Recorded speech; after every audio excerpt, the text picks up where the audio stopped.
அறிமுகம். பிஸ்மில்லாஹிர்-ரஹ்மான் நிர்-ரஹீம். அஸ்ஸலாமு அலைக்கும் வரமத்துல்லாஹி வபரகாத்துஹு.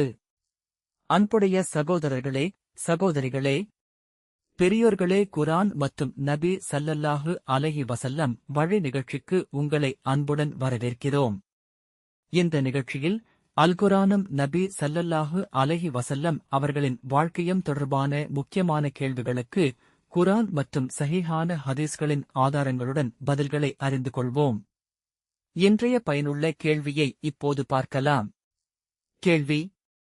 இன்றைய கேள்வி இதுதான்: அல்குர்ஆனின் முதல் வசனங்கள் எப்போது, யார் மூலம் நபி ஸல்லல்லாஹு அலைஹி வஸல்லம் அவர்களுக்கு இறக்கப்பட்டன? இந்த கேள்விக்கான பதில் உங்களுக்கு தெரியுமா? சிறிது நேரம் சிந்தித்துப் பாருங்கள்.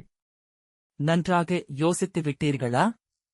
சரி, இப்போது சரியான பதிலையும் அதற்கான குர்ஆன் மற்றும் ஹதீஸ் ஆதாரங்களையும் பார்க்கலாம். சரியான பதில். சரியான பதில் இதுதான். அல்குர்ஆனின் முதல் வசனங்கள் ரமலான் மாதத்தில் லைலத்துல் கத்ர் இரவில் ஜிப்ரில் அலைஹிஸ்ஸலாம் அவர்கள் மூலம் மக்காவிற்கு அருகிலுள்ள ஹிரா குகையில் நபி ஸல்லல்லாஹு அலைஹி வஸல்லம் அவர்களுக்கு இறக்கப்பட்டன. முதலில் இறக்கப்பட்ட வசனங்கள் சூரத்துல் அலக் 1 முதல் 5 வரை உள்ள வசனங்கள். குர்ஆன் ஆதாரங்கள்: சூரத்துல் அலக் 96, 1, 5, சூரத்துல் கத்ர் 97, 1, சூரத்துல் பகரா 2, 18, 5. ஹதீஸ் ஆதாரம்: ஸஹீஹுல் புகாரி. வஹி ஆரம்பமான விதம்: ஹதீஸ் எண் 3. சில பதிப்புகளில் ஹதீஸ் எண் மாறுபடலாம். அறிவுரை. இந்த நிகழ்விலிருந்து நாம் கற்றுக்கொள்ள வேண்டிய மிகப்பெரிய பாடம் என்னவென்றால், அல்லாஹ் முதலில் அருளிய கட்டளை ஓதுங்கள் என்பதாகும். அறிவை தேடுவதும், அல்குர்ஆனை படித்து அதன் பொருளை அறிந்து அதன்படி வாழ முயற்சிப்பதும் ஒவ்வொரு முஸ்லிமின் கடமையாகும்.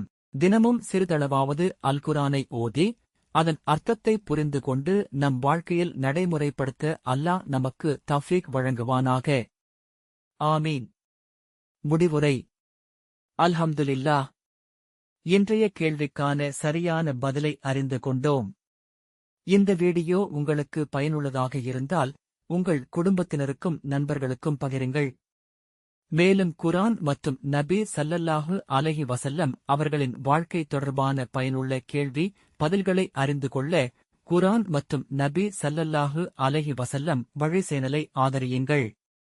அஸ்ஸலாமு அலைக்கும் வரமத்துல்லாஹி